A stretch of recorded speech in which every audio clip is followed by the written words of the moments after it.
اللهم صل على محمد وآل محمد حبيب الله.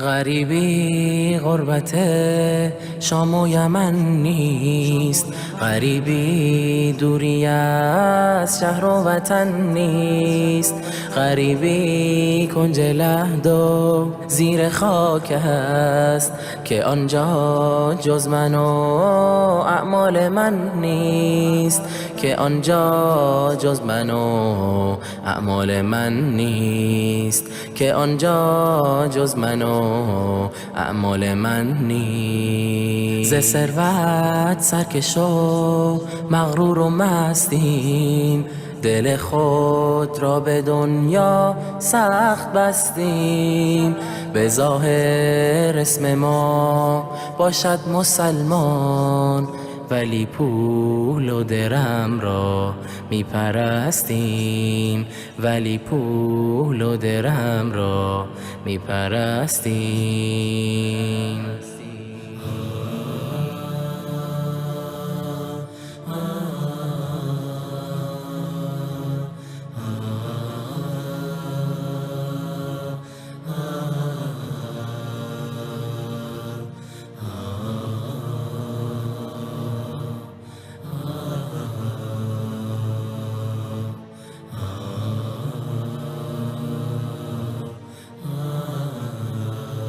خدا را وقت سختی می شناسیم، به هنگامی که در ترس و هراسیم،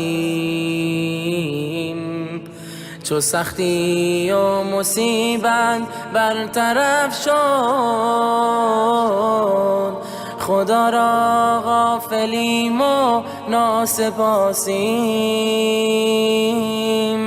خدا را غافلیم و ناسپاسیم. اجل نزدیک گشت و راهمان دور،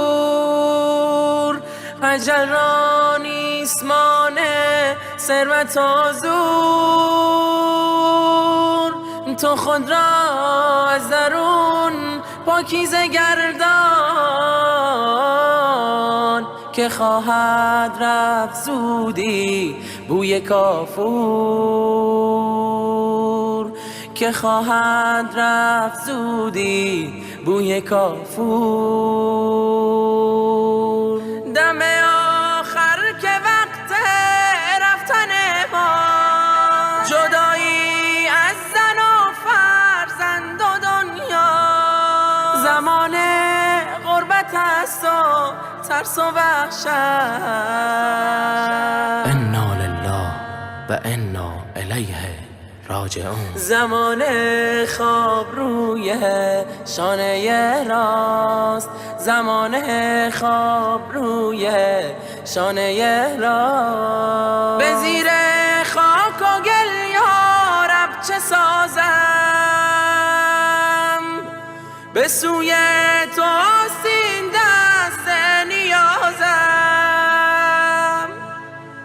به رحم و عفو خود بر من نظر کن، که ناچیز از رکعات نمازم، که ناچیز از رکعات نمازم.